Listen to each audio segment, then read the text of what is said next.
DMP commissioner সহ এখানে বিভিন্ন জোনের ডিসি সাহেবরা ছিল, তাদেরকে আমরা বলেছি যে এই বিদেশি তৎপরতা যেন সঠিক প্রমাণ না হয়, সেজন্য তাদেরকে সক্রিয় ভূমিকা পালন করতে হবে। বর্তমান সরকারকে ব্যর্থ এবং অকার্যকর প্রমাণ করার জন্য, আইন শৃঙ্খলা বাহিনীকে ব্যর্থ প্রমাণ করার জন্য দেশি বিদেশি বিভিন্ন ধরনের এজেন্সিও আপনার নানান ধরনের ঘটনা ঘটাচ্ছে। সেক্ষেত্রে পুলিশ যদি তার আইন শৃঙ্খলা পরিস্থিতি রক্ষা না করতে পারে, বিশেষ করে ডিএমপি আসলে গোটা দেশের আইন শৃঙ্খলা পরিস্থিতি ডিএমপিকে দিয়ে নির্ণয় করা সম্ভব। সেক্ষেত্রে ডিএমপি যদি সক্রিয় না হয় তাহলে বাকি দেশের কি অবস্থা হবে সেটা তো আমাদের বোঝাই যায়।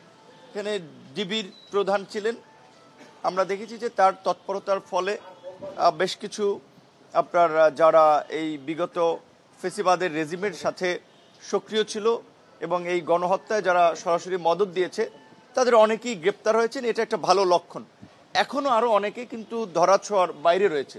বিশেষ করে ঢাকায় যারা অবস্থান করছে তাদেরকে যদি গ্রেপ্তার না করতে পারে, স্বাভাবিকভাবেই যারা এই গণ অভ্যুত্থানের বিপরীতে ছিল তারা তো এই গণ অভ্যুত্থান পরবর্তী সরকারকে ব্যর্থ প্রমাণ করার জন্য, অকার্যকর প্রমাণ করার জন্য নানান ধরনের তৎপরতা এবং ষড়যন্ত্রে লিপ্ত থাকবে। বিশেষ করে কিছুদিন পূর্বে আপনারা দেখেছেন যুক্তরাজ্যের একটা প্রতিবেদন ছিল যে বাংলাদেশের বিভিন্ন ডিপ্লোম্যাটিক গ্যাদারিংয়ে, রাজনৈতিক সভা সমাবেশে, পাবলিক গ্যাদারিংয়ে সন্ত্রাসী হামলা হতে পারে। তো এখন এটা তো আমরা জানি না তারা কিসের ভিত্তিতে এই প্রতিবেদনটি দিয়েছে।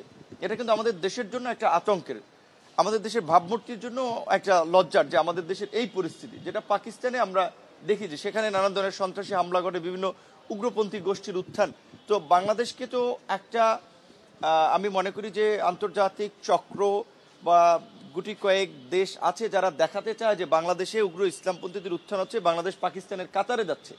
সেক্ষেত্রে আমরা ডিএমপি কমিশনার সহ এখানে বিভিন্ন জোনের ডিসি সাহেবরা ছিল, তাদেরকে আমরা বলেছি যে এই বিদেশি তৎপরতা যেন সঠিক প্রমাণ না হয়, সেজন্য তাদেরকে সক্রিয় ভূমিকা পালন করতে হবে।